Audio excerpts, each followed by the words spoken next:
I love horror stories. I always have. I love the thrill of being scared, of not being able to sleep because of the shadows that surround me, of waking up in the middle of the night because of the slightest creak. My fascination, like many others, started on the internet. I always thought horror movies were boring and books took too long to read, and that's when I discovered creepypasta. Short stories that kept you up at night and anyone could write. I loved the things.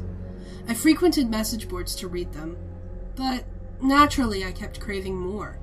Jeff the Killer and the Rain can only scare you for so long, you know. So I started scouring horror threads for something new, and I came up with an address: www.fearitself.com. It seemed a little too easy, but hell, what did I have to lose? I clicked the link and it took me to a blank page. Disappointment soon rushed in, but that didn't keep me from digging through the source code. There had to be something more to this, but the only thing I found was a jumbled mess of unnecessary code, and yet I figured nobody writes that much if it all adds up to a blank page, so I refreshed the page and saw a picture. A picture of me. Just sitting there looking bored, staring at my monitor. It certainly gave me chills, but I didn't think much of it. Guess all that code did add up to something. So, being who I am, I immediately made a stupid face and refreshed the page again. And what came up made my skin crawl. It was another picture of me, but slightly sadder. Not terribly so, but like I had just found out I had failed math. I closed the tab and went to sleep, even though I barely could. I still remember what I dreamed of that day. I awakened in my house, but there was no one there. This is weird since I always sleep next to my girlfriend. As I am preparing to walk outside, I notice a crowd gathering around the house, looking in through the windows. Naturally, I call the police, but all I get from my phone is the voice of a woman softly whispering, "Why?" She keeps asking in an ever-lowering voice, fading into cold static. I hang up and turn around to see my girlfriend on the ground. She is horribly disfigured, her face twisted and barely recognizable, her eyes empty and devoid of life yet terrified, her t-shirt covered in blood, still warm. When I finally break away from her, I look up to see a sign in blood on the wall that reads, "Embrace fear," and I'm awoken by a flash of light. Thank God it was only a dream. I'm still shaking, but I have to head to college, so I pack up and head out, a cold sweat still coating me. I have to stop scaring myself shitless, I keep thinking as I drive. I finally get there, take some classes, talk to my friends. Everything is pretty normal. I'm taking a particularly boring lecture when I open my binder and notice something slip out of it. Thinking it's a copy or a page that got loose, I bend over to pick it up, only to find it to be glossy paper, the kind used in photos. Memories rush back in and I start shaking again.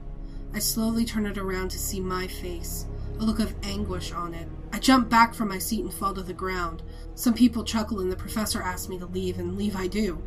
This has to be a prank, right? Some sick joke pulled on me by one of my friends. After all, I had told them about the site and how freaked out I am, and they can be real assholes sometimes. In any case, I wanted to use my free time to get some food. Maybe that'd help me relax. I open my bag to get a sandwich I had in there when I come across another piece of paper. Another photo.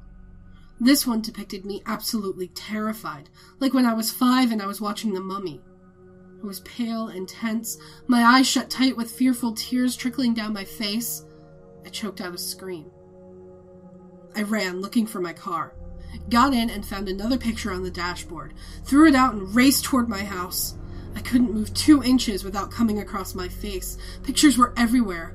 On the covers of books people were reading, adorning restaurant windows, on the local newspaper, each more horribly terrifying than the last. My face twisted with fear in inhuman ways, flames searing it, black holes where there should have been eyes, my skin melting to give way to splintered bone. The sight of my front door is a soothing one. I step out of my car, forgetting to get the keys out, and head to the door, and who the fuck are all these people just standing in my front yard? I was finally getting home. I pull my keys out of my pocket and turn the lock. Even its sound was familiar, comforting. My door opens, and I look down to see black stains on the floor, footsteps leading away from my bedroom door. I take in a mouthful of air. The world stops. I can hear my heart beating, my agitated breathing. I can feel a cold drop of sweat racing across my forehead and onto my nose, falling toward the ground with a sickening thud that shakes my every bone. The talking outdoors fades to a mumble, then a low hum, then complete, absolute, crushing silence. The lights start fading, and I struggle to keep my eyes open. I put my foot forward, barely able to move. It comes down on the old wood, which produces the single loudest, longest creak in history. I get to the door and find something pinned to it with a single red tag.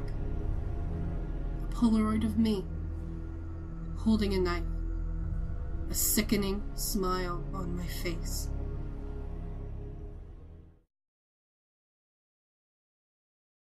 I frequented message boards. So, being who I am, I immediately made a stupid face and refreshed. Bleh. I'm taking a. Bleh. In any case, bleh. After all, I had told them about.